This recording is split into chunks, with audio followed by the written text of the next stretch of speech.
And now, here she is, Stephanie Rubach. Give it up. Hello, St. Charles.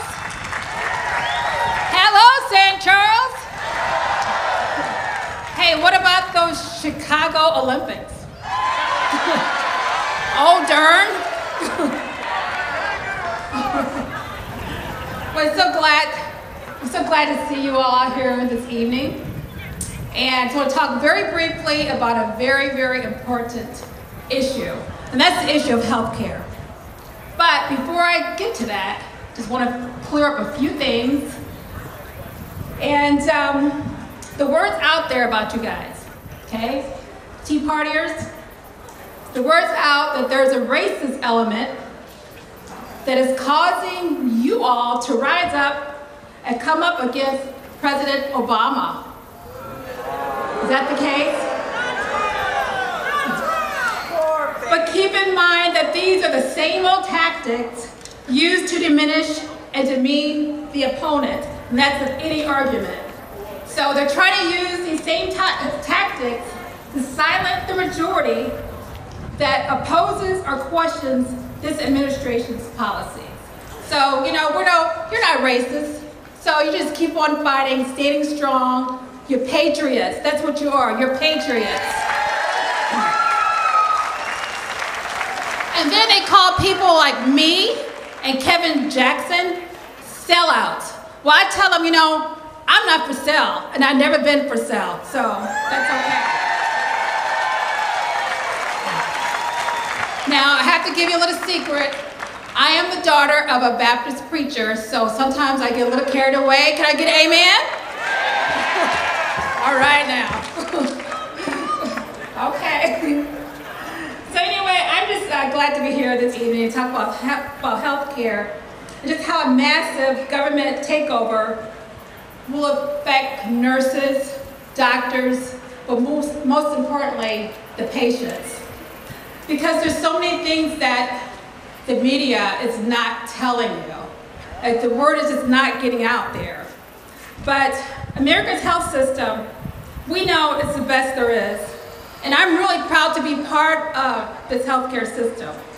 I've been a registered nurse for over 20 years, and I've seen many advances in modern medicine. In many ways, American medical technology is the envy of the world. And it will continue to be if it's left alone and just let the American spirit thrive. Just leave it alone. But my main concern is the debate that's going on. Who is representing the interests of patients in this healthcare debate? Nobody. I mean, who's speaking out for the patients? I mean, we're looking at we're transforming the United States economy and changing the way millions of Americans will get their health care. Now, we were promised transparency, but looking at the details that we have to read and find the details, we find that individual health care choices will be eliminated. They'll be eliminated, delayed, or even denied. So many things are not being told to you. Are you being told that you and your doctor are in danger of losing control of your health care and decision making? Are they telling you this? You don't hear that. Are you being told that the government will set standards of care and will be in charge of what treatments are available to you? That these decisions will be made by a federal health board that will be used to ration, delay, or deny you care. But these government rule makers, they are not accountable to anyone, and they're motivated to reduce costs. Just let me tell you that no one cares more about your health as much as your doctor.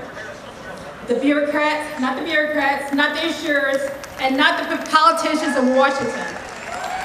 So nurses and doctors are your most reliable, most trustworthy advocates, and that is why we are speaking out across the country. But just know that you do not have to sit passively You do not have to accept the government's proposed plan, because their strategy is clearly to push a reform bill through quickly before adequate review and discussion can take place. What we're seeing slowly, well actually it's more quickly now, but we're seeing our freedom to choose on a number of different fronts being restricted. I mean, we see that everywhere, and we see further attacks on our liberties, and they are doing it unconstitutionally. Now, everyone in the United States should have a right to good health care. We know that. But how do we get there from here? And Dr. Andre will tell you there's so many things and different bills that's been proposed, and there's so many ways that we look at that. But from a nurse's standpoint, there's just so much bureaucracy that's out there. I mean, they're just the government.